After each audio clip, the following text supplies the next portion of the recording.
So in the challenge point framework, there's what's called the optimal challenge point. And that's essentially your edge, right? And one of the things that's really interesting about that is the optimal challenge point is not more is better.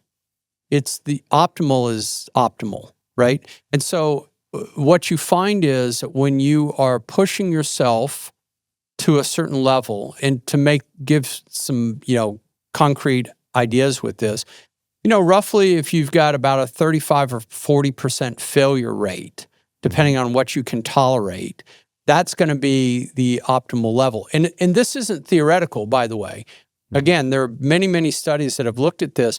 And what ends up happening is when you are at that level, you're chancing failure, but you're also chancing great success, and your body and brain responds to this. And so, there's dopamine that's released as a reward center. There's acetylcholine, which is sort of like adrenaline for the brain, that says, hey, let's pay attention here, right? Because we're at this edge. We could potentially fail, so let's really pay attention.